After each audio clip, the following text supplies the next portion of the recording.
Welcome back, climbers, to the podcast where we hand you practical advice, share ridiculous stories, and occasionally remind you that LinkedIn is basically Facebook in business casual clothes.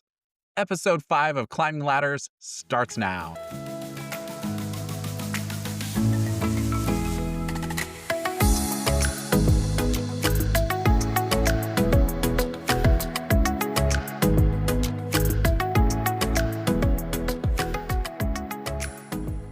Hello, all you wonderful people.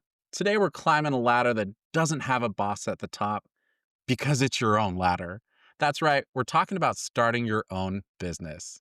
Ah, yes, the dream, freedom, flexibility, unlimited potential, no vacation requests to file 2 months in advance, and the terror of realizing that you're also the IT department, HR, sales, and janitor all in one. Right, CT? Exactly. I would define entrepreneurship basically trading in your 9 to 5 burnout for the chaos of being your own boss. It's a mix of freedom, panic, caffeine, and way too many Google searches at 2 a.m., like myself. But hey, you call the meetings, and the dress code is pretty cash. Like right now, I am in my Adam Sandler gear. But other than I that, can imagine. I can picture that. Yep. yeah, I literally am. I don't wanna say anything else derogatory, but I definitely have, quite the outfit on right now. But also you get the freedom to start a podcast with one of your favorite ex-Slack shit talker friends, and you're learning as you go.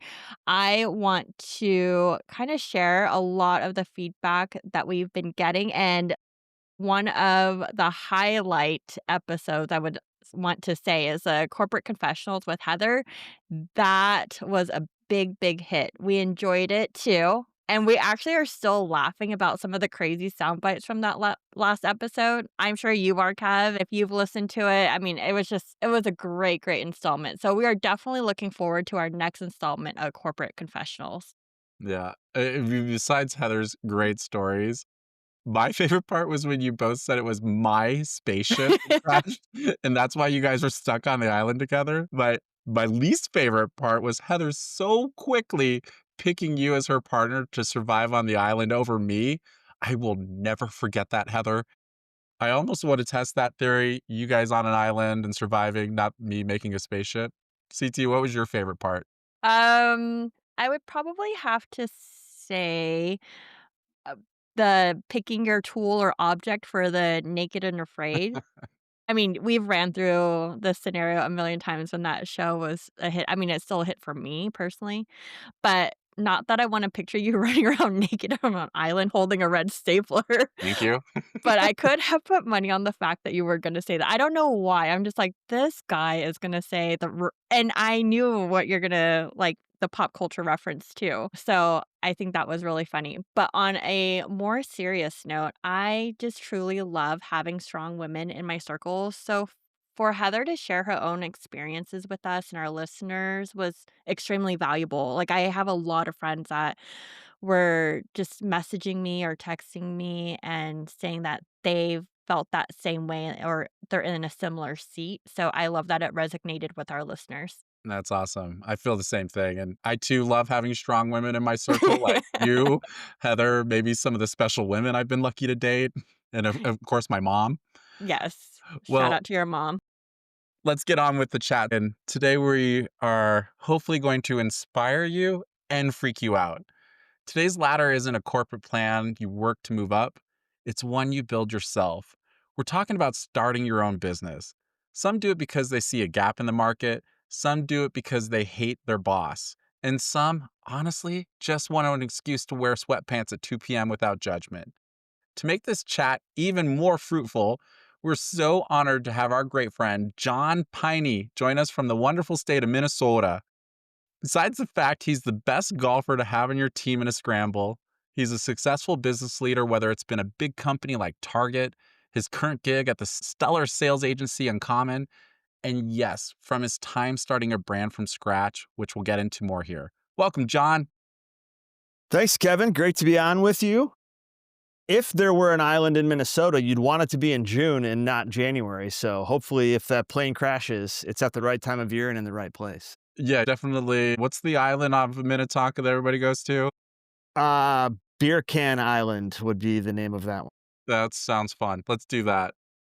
Oh, man. Well, John, thanks for joining us. We're super excited to hear about your experience on both sides, the corporate side and being your own boss. I want to just honestly jump right in and start picking your brain of our whole entire episode is about why start a business, at least from your point of view. So let's start there. You were on an awesome career path at Target, senior divisional, running a huge category in healthcare and optical. What was the motivation behind starting something on your own, and what did you do?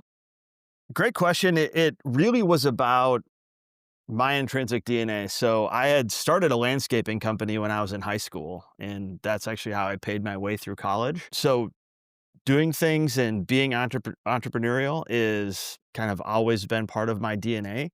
And Target's also a very special place in that you kind of get to do your own thing, but you have the backing of a Fortune 50 company behind you. So I think a lot of people from Target have great opportunity to go out and try to do their own thing because you are building your own business. You have a great number of brands to work for and work with. And it makes it a little bit easier to take that leap and maybe gives you a little bit of irrational confidence. Yeah. Um, and not understanding the big bad world that's out there. Ultimately, it was, I had a health condition and there was an opportunity in the marketplace that I saw that was maybe a little bit earlier than the peak of the trend curve in digestive enzymes and wanted to bring that to bear. And it was also 15 years in corporate America and wanted a little bit of freedom of going out and doing things on my own. It's awesome. You say you're born with the DNA of this. When you started your own thing after this awesome Target life, on a scale of 1 to 10, 10 being excited, 1 being freaked out, where were you on the spectrum when you started it? I would say 11 out of 10, just Yeah. jacked up and excited. And like I said, probably a little bit irrationally confident, Mhm. ignorant perhaps of what it all takes to build something. But surrounding yourself with good people is really what it's all about. I feel like I did that well. Especially again after 15 years of corporate America, which my time at Target was great. Still love the company. It felt like pure oxygen to a certain extent. Wow. And talk to us a little bit about what you started, how you did it, what you got going on. Yeah, so the brand was called Friska. It was a dietary supplement that specifically focused on clinically proven probiotics and a blend of different digestive enzymes. The range of products was condition specific to meet many people where they were at in their healthcare journey. Digestive enzymes are not super well known to the level of certainly multivitamins, not to the level of probiotics. But the beauty of enzymes is that they break down anything that you consume and help make the nutrients within food, supplements, etc., more bioavailable to your body. And the health benefits of that can be really tremendous, whether it's breaking down protein supplementation to build more lean muscle mass, whether it's a dairy intolerance or a gluten intolerance, if you just have enzyme insufficiency.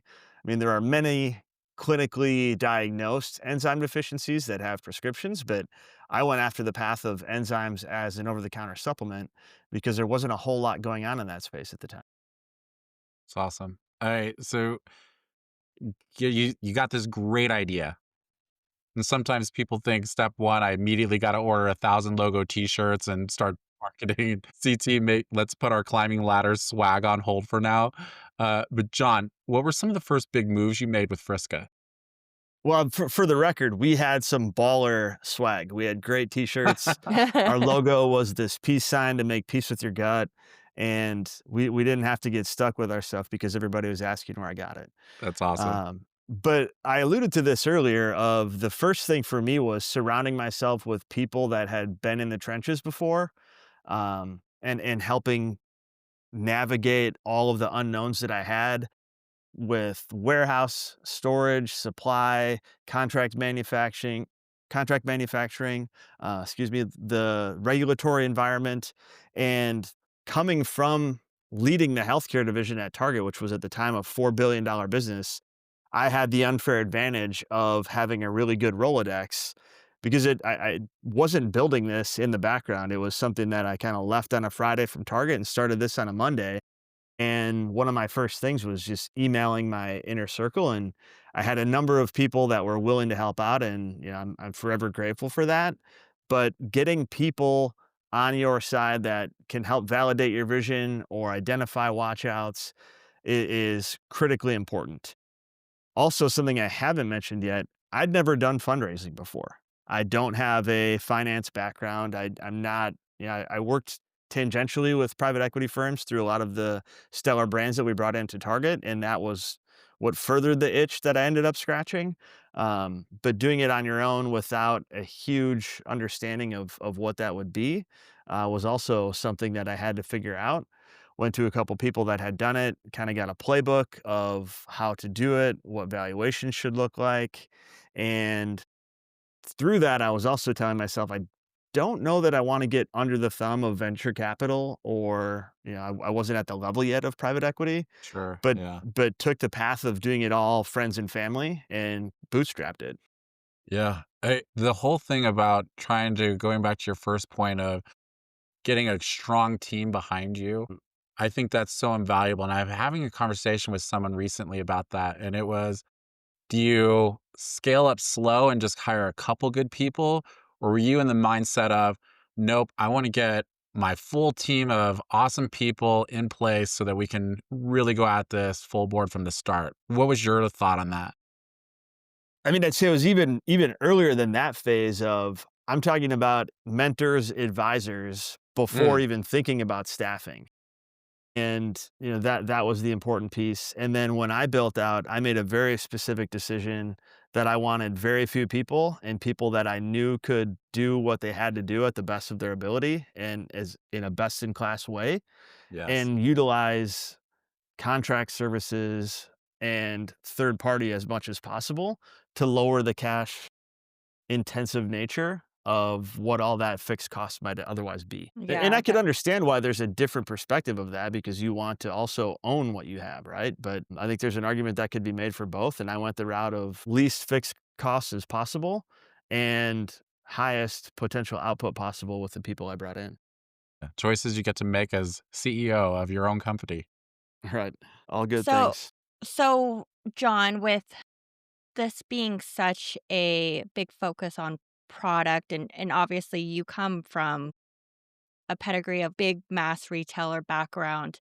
What about somebody that just maybe has a passion product and doesn't have that target background? What would be some of your advice for those first steps? Whether you have the background or not, I think the biggest thing for me was the mental toll that doing your own thing can take, and the amount that it can truly take over your life is something that has to be fully appreciated. Um, yeah, like Target, going back to that experience for me was a very stressful environment. There are high expectations. You are working with very well educated, high caliber team members, and the pressure's on. Like there's a expectation of performance. But what I'll say is like my most stressful day at Target probably wouldn't be in the top 100 of the first 2 years of building Friska, because the stakes are just so much higher when you're doing your own thing. So understanding that and making sure that you have a good support network around you. And for me, that started at home. Like first foremost was my wife and understanding like, hey, this is gonna be a lot different. And I need you to be there with me. And she was all in and was great. Um, but it is a very significant departure of the stressors and what it feels like. I think a lot of aspiring entrepreneurs have this notion of I get to make my own schedule and I get this freedom. And it's like, you do, but as soon as you hit go, depending on how you're wired, I'm wired of like, I always want to be going. And it was hard to turn it off. Like Kevin mentioned as a joke, like the scramble partner, I loved golf and golf Well, was a part why of my life. why is that Like, past tense? You said loved. I'm saying when I was in the Friska stage, like, Oh, okay. I mean, I would play in Minnesota, the golf season is not long. It's like 6 months out Yeah, of the year, but I was playing 70, 80 rounds a year, and it got to the point where I was on the golf course and I wasn't enjoying it because I was telling myself, like, I should be doing other things. There are problems that need to be solved at the company, and when it's your company, I felt I was putting that pressure on myself. Yeah, you gotta Um skip golf and take care of the business. Yeah, Yeah, it's like, yeah, I didn't even want to play, like, historically, that was, like, everything I did was, "Okay, I need to check these things off so I can get out to the golf course." And it was, like, further on with Frisco, like, I didn't even want to be there because I didn't enjoy it because I was constantly thinking of all the things that I had to do and everything sure. else that was going on, if that makes any sense. Yeah, that makes a lot of sense, and that's probably why my golf game is just so poor, is I'm always thinking about work. I mean, I could mention a couple other things, but I'll keep them to yeah. myself. Deal. Fair, fair. But, No, like, I the roller coaster is very real of, like, I would tell people because also when it's your company, it's a great conversation starter for people, like, "Oh, how's it going?" And the reality is, like, ask me every day, and it's a constant fire drill. Ask me every 6 months, and it's great. yes, It's yes. just, like, it is frenetic craziness and having your finger on the pulse of all things. It was awesome. It was a very fun experience. I'm very proud for having built it, but I don't think I had full appreciation for all of the stressors and peripheral things that would come with it. No, that's really good insight. It definitely gets into our next topic of the big highs and the low lows because entrepreneurship, to what you said, John, is a roller coaster. Some days you feel like you're at the peak and you're unstoppable, which was what you mentioned, like every 6 months possibly. But on the day to day, you're probably using Chat GPT or Google for every little task and you are just wondering, did I make the right choice? But talk us through some of your biggest wins and in total corporate jargon, what are your biggest learnings from this experience? Love the corporate jargon of biggest what's the developmental opportunity you would take Yes. away? Um, the the biggest win or the thing that I think I'm most proud of is how quickly I was able to scale Friska, with, not having that background. I did have I think one critical thing to anyone that's trying to build a successful brand, company, etcetera, you have to have unfair advantages. And for me, I think I had 2 of one unfair advantage was the network that I had in this particular field. I was at Target, I was on industry boards, so I was very well connected with key decision makers in the healthcare field amongst major retailers in the US. And in addition to that, had really good connections into building phenomenal product. So the scale of it that I was able to the scale and the time for that scale of being in from concept to 10,000 doors was under 2 years. And that's something that I'm That's very fast. proud of. Yeah. And, when I've got that our first major accounts were got on Amazon, got into Whole Foods, and then the scale of CBS was like, "Holy cow, I just got a purchase order for like $5 million. Mhm. This is awesome." And with that comes potential liability that I came to find out down the path. And I was going in eyes wide open, having been in the retail game, but that was there. And I think biggest learnings is however much you think you need to raise, double it because you're going to need it. And I've mentioned a couple times I went in with a certain level of ignorance, naivete, and for me that was clearly marketing and demand generation that was incumbent on the brand. um, I thought I had a master's degree in launching a brand. It turns out I had a PhD in how Target launched brands, and not all places are the same in terms of driving demand.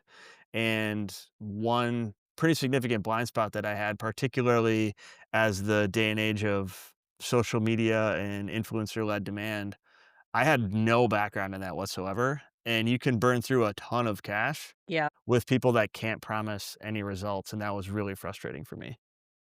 The way you're saying it, John, win some, learn some. I think using the strength of your network to help make that go, you call it an unfair advantage, I think is just doing what's right for the business. And I think that was such a big win for you.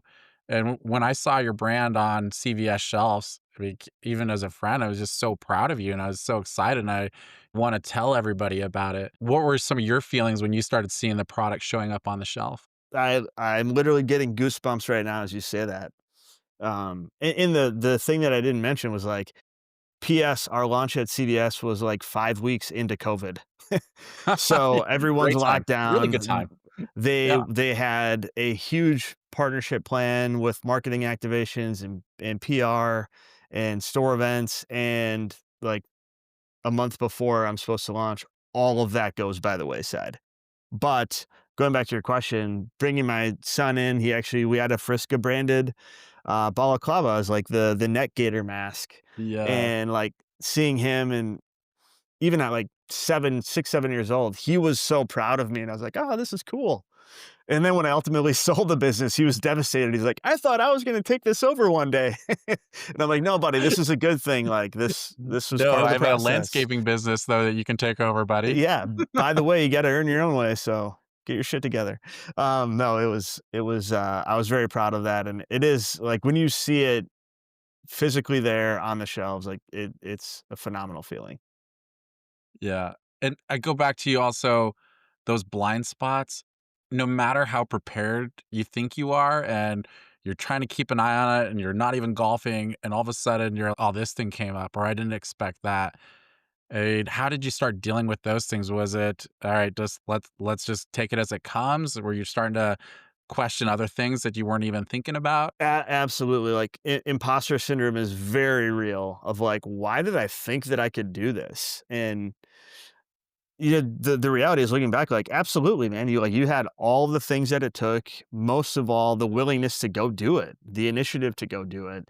And that was, something that I really wrestled with. And I talked about it earlier, but the personal mental toll that it took, I don't think I was fully prepared for.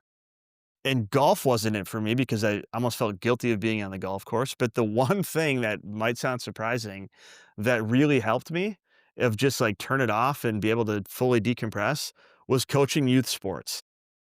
Like, if you're on a baseball field or a hockey rink with 15, 7, 8, 9-year-olds, you don't have the luxury of trying to not be present, like, you have to be there, and that was probably the most clarity that I could get, or the most I could turn it off, was coaching my kids' sports teams. And I was lucky to actually, ex- yeah, I could feel the physical relief that I got from that and acknowledge it and say, like, hey, this is something that's good for me. How can I try to do more of that? Um, and being aware of it helps to combat it. Right. Yeah. Again, back to corporate jargon. These are great learnings for everybody that's thinking about starting their own thing. And while it always sounds great, you got to understand there's some tough things that come with it. And I do love that you're saying, I got to go find out a way to decompress or step away from it because I'll be better for the company. You'd probably be better for all your relationships with your family and your friends. It's Yeah. tough, right? Yeah. 100%. But all worth it. It was, like I said, it was awesome building it, awesome scaling it, All helping worth it. people. Yeah. It was great. Love that. Yeah, I have one thing I do want to add to that because I know a few of our listeners are in more, not CPG, but offering a service or their time. So whether it's being self-employed through consulting or through contract work or something of that, kind of like an IC role. One thing that I would like to compare myself being self-employed to being in corporate is if you two can remember this time frame when you transition from high school to college. When in high school you have this agenda that you're like, okay, at 8 o'clock I'm in homeroom, and then 9 o'clock I have to be here, and you get this scheduled lunch break. Basically your whole day is written out for you, right? You are accountable for those hours. But then when you go to college, you have to make up your own schedule and you have to track your own progress, and you basically have freedom in a way. You still are guided in your education journey, but you have a lot more freedom. And I would like to say, for me, example, going from corporate to now being self-employed and having my own company, yes, you do have the freedom. I have to manage my own time, but I also have deadlines. And either I can cram it all in and do it for 24 hours straight, or I can stretch it out and find some balance there. But to John's point, it's also generating your own demand. So, And uh, the stakes are higher yeah. too, right, Christine? Yes, yes, for sure, Yeah. because I have, just as most people, financial obligations and responsibilities, and I have to meet those as well. So, when I have a project or a contract end, I have to go find the next thing. It doesn't just come on my desk, or I don't get an email from my boss that says, "Hey, a project came your way, come work on this." So, there is some fear to that too. But, I just yeah, hope you were scheduling drinking time in, both in college and also in your self-employment career, so, too yeah. much. Learned about transfusions, and I learned the hard way on Saturday. Oh, Welcome to golf. And yes, back to the golf course references. Here we go. I love it. yes. So a lot of corporate jargon, a lot of golf references in our podcast as well. But bringing it back on a serious note for all of our listeners, again, the big, heavy theme here is your network. John's mentioned it, Kevin's mentioned it, we've all mentioned it, where you get your support from your network, whether it is through resource, through brainstorming, through support, whatever it is, it comes from your network. Old, new, generated, however you're getting it, it's super important. Great. On that point, let's go to a quick sponsor break.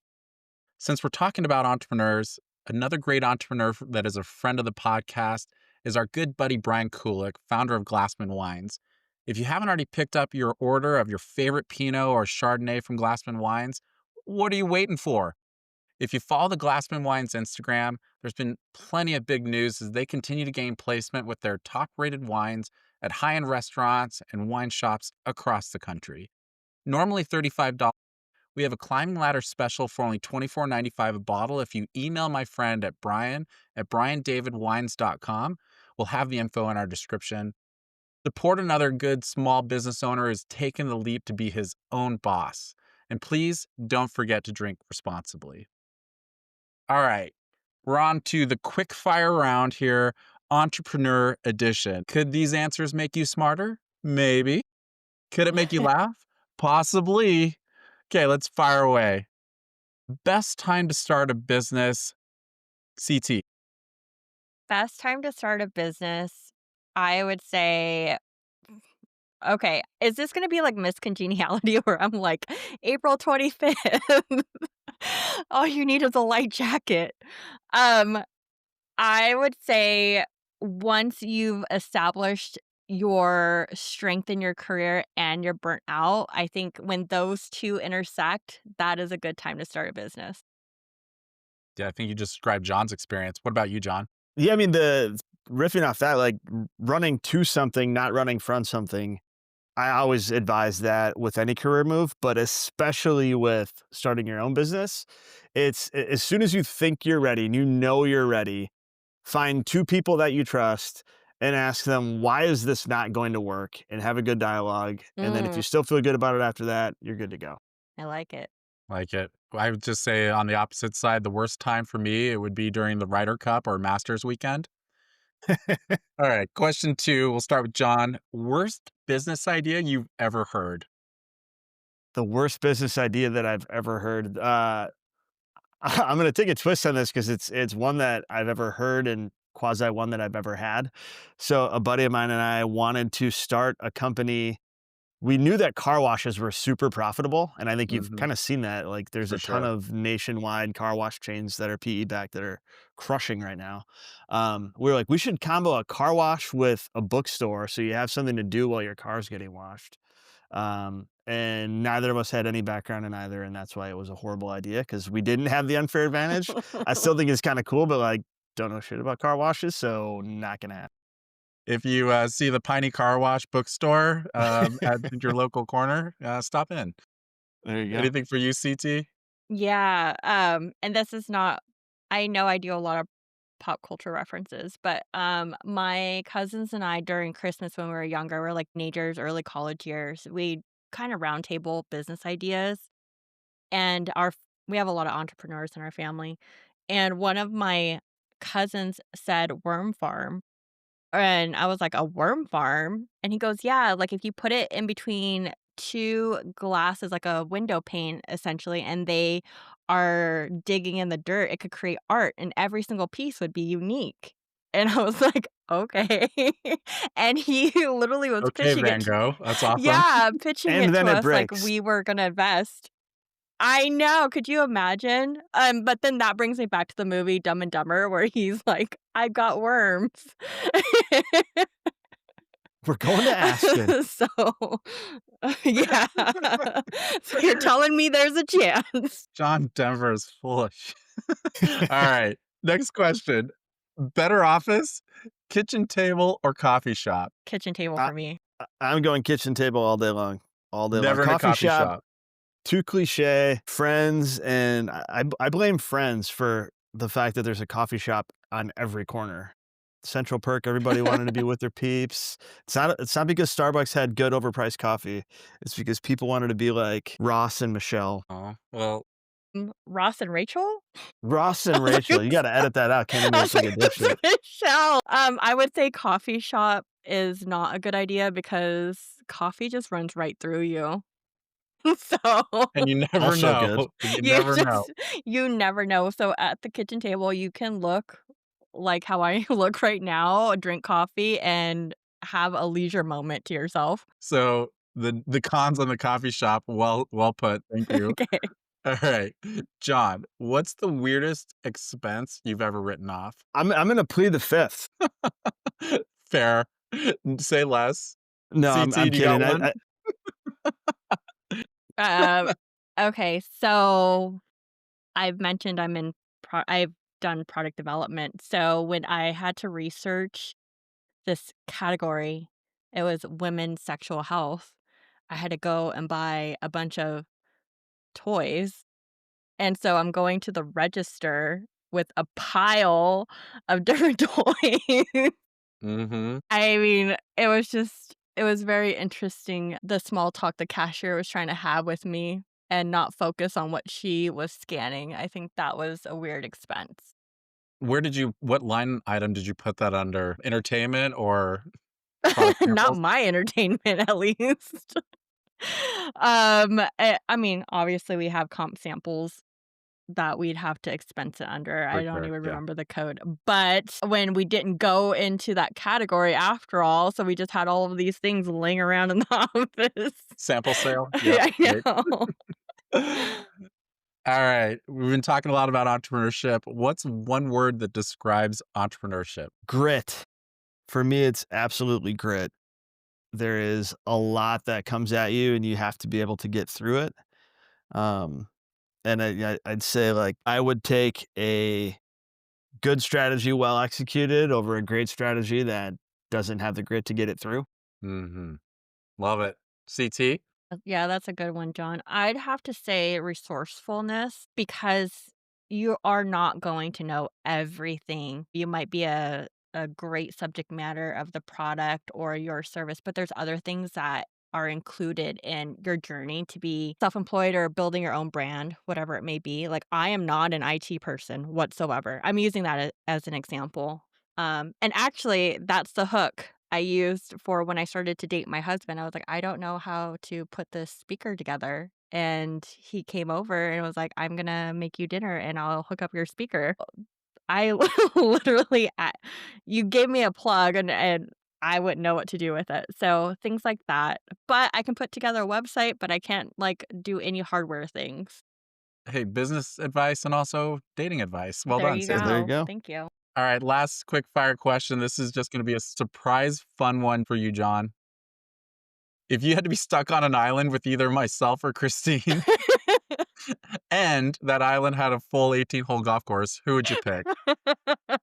Hang on, is it January in Minnesota? Is it June? And uh, I'm gonna have to go with No, Kevin. this can be a summer island, year-round golf. I'm gonna have to go with Kevin Woo! because I've been there, because Thank I've had God. so many enjoyable experiences with him on the links. Um, That's right I on. no slight intended, Christine, but I'm gonna go with my known commodity. Oh, totally. Go for it. Let's It's go. not a competition, but thank you, John. CT, it's 1-to-1. Okay. All right. I got the next Sounds like one. it is a competition. All right. No. I mean, it sounds like a competition, I guess now, right? That's right. That's what it is. Yeah. But, all of this was super fun and awesome. But one last question. What advice would you give to someone wanting to start their own thing? Make sure that you are all in for your idea. And I guess that's if we're talking about truly your main entree, not like a side hustle. Always love people doing the side hustle, but if you're going to go all in on an idea and throw the chips on that, know all of the things and be prepared for all of the things of how it will impact your personal life, your family life, your social life, your ability for time investment in any and all things outside of that, because they will likely have to get right sized in some way, shape, or form. And as long as that thing is worth it enough to make that leap, um, I'd say do that true self reflection before going all in. Yeah, I love that. Well, thank you so much for sharing your story and all the laughs. Even though starting your own business isn't easy, it sounds messy. I can speak for myself also. Unpredictable and yes, super exhausting. It's also the best way to build something that's 100% yours. John shared his experience. I shared tidbits of mine, but you know, John, congrats on all your success so far and know you'll continue to do that in the future. So, thank you again for being on here with us. Absolutely. And I think the messy, unpredictable, and exhausting is in 100% yours.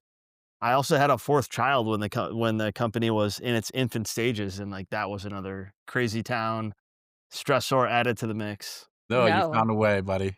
Yeah, you Appreciate did it. it. Can't wait for our next round of golf, and I definitely will try to make a few more putts on the scramble team.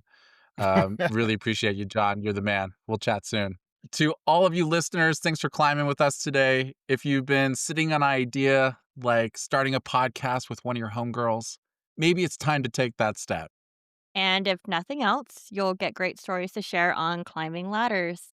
Thanks everyone for listening, sharing the podcast within your network, and subscribing to the Spotify channels. We are also going to explore other formats, including maybe a panel of boss ladies coming soon. But please, if you have ideas, stories, and comments, please slide into our DMs.